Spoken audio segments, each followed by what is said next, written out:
In 1996, a little band by the name of Sepultura released an album called Roots. And today I'm going to be talking about Roots.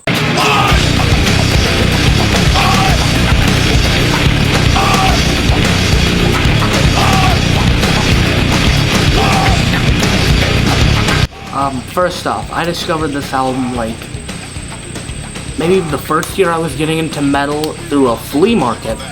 I went to a flea market and they were selling CDs. They had some metal CDs, so I said, I'm gonna get some of these even if I don't even know what they are. There I picked up stuff like Fear Factory, a Headbangers Ball album, cool stuff I got. And on top of that was Sepultura's Roots. I've heard of this band before, and I said, I'm going to listen to this.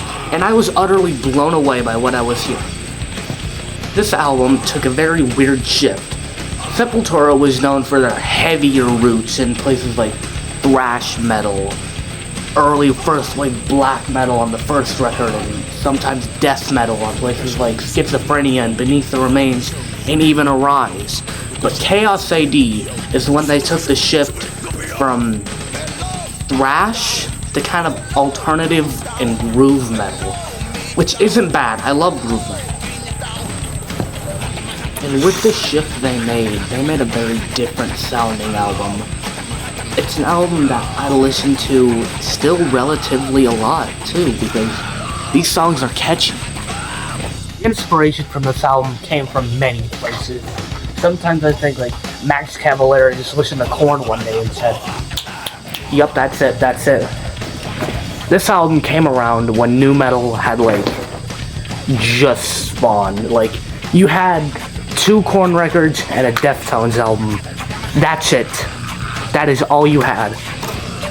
So you could look at this in a way that it's pioneering nu metal, even though it's not really a nu metal album. I'd call this groove metal personally, but I'm not gonna get into the whole, it's not technical brutal death metal, it's brutal technical death metal type stuff.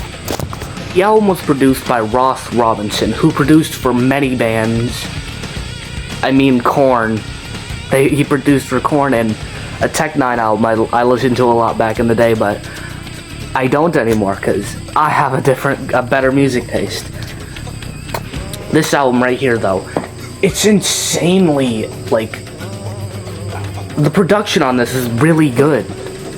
Ross Robinson is not a bad producer at all, and some people just say he's a horrible producer. When looking at this album, it's insane because there are so many layers with the percussions and the vocals. There are tribal chants throughout the album.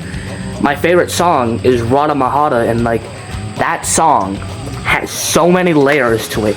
It's insane, and I love it. Known somewhat as the band's breakthrough record. Before this, they were just kind of a thrash band that not many people listened to. Little to no mainstream appeal. They were popular in the thrash scene, but outside of that, they were kind of no one. This record came out and it went to mainstream success, and a lot of metalheads view that as a bad thing. But I actually really think that's a good thing. More people get exposed to metal. I think maybe a lot of people got introduced to metal through this. And I understand the hate it gets. Ew, nu metal. It's groove metal, but calm down.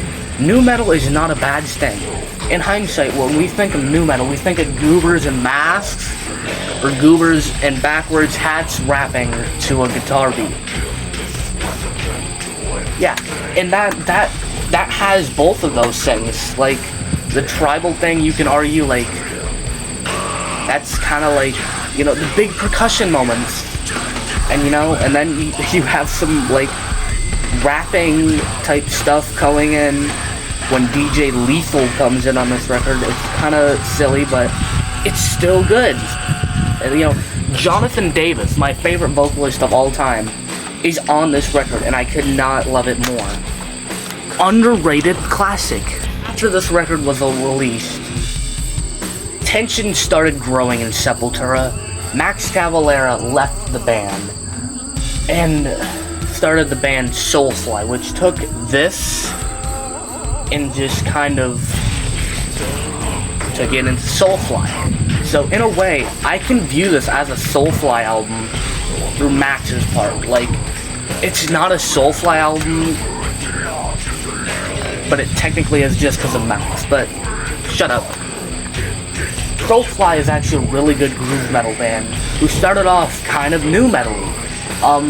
That one song, I can't remember what its name is, but that's like a new metal anthem for all the new metal kids out there. And it kind of sucks, but you know, I can get past it. Max tried, and he made a cringy 2000s song. It was the 2000s, it was a different time. But later on down the road, Soulfly made really good records. I really like these ones. Tom Araya from Slayer was on a Soulfly song. How cool is that? So this album did great things, and I feel like if this album didn't exist, we would not have Soulfly. We wouldn't have new metal. You know, and some would argue that's a bad thing. Okay, fair enough. New metal is a cringy genre of music. You get either a bunch of emo goobers being like, my life's sad, or you get like genuinely groovy, catchy music. And I don't listen to new metal like much anymore. Literally, it's just Korn, and that's it. That's in this album. That's my constant rotation of new metal. So in hindsight, new metal is still good. Deftones are great. You know, Linkin Park, I haven't listened to them in years, but they're still okay. I can remember Hybrid Theory on a lot of moments. I even like the song A Cure for the Itch off Hybrid Theory, and that's essentially just scratching. New metal needs to be defended sometimes. I love like black metal and death metal and all this stuff. I'm wearing a Cannibal Corpse shirt. And so many metalheads say, well, you're a poser because you like metal. New metal. And then I see some of them listening to Soulfly, like, Soulfly is groove metal. Did you not hear the first record? Like, this can be, like, considered half groove metal, half new metal, and maybe, like, 2% thrash metal, I don't know. But yeah.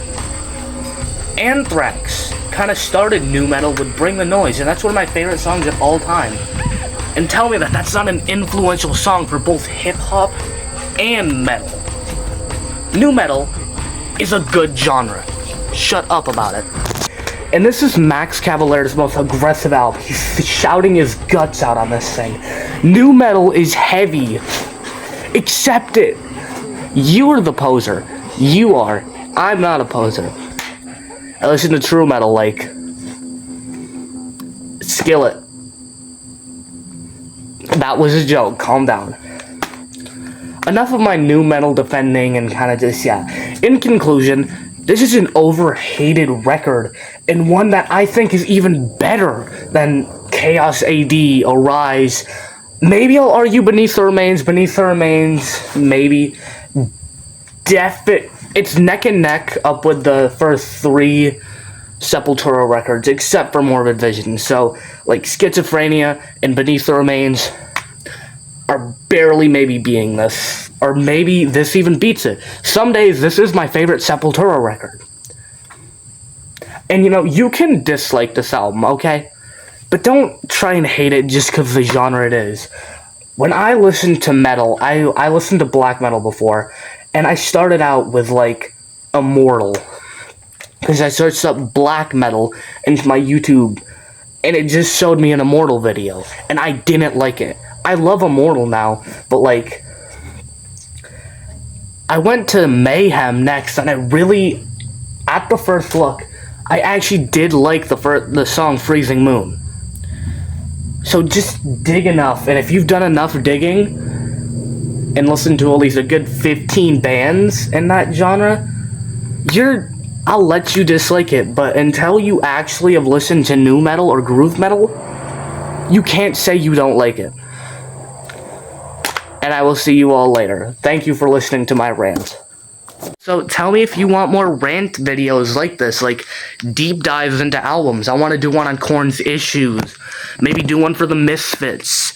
I can do it for a lot of bands. I'll see you later.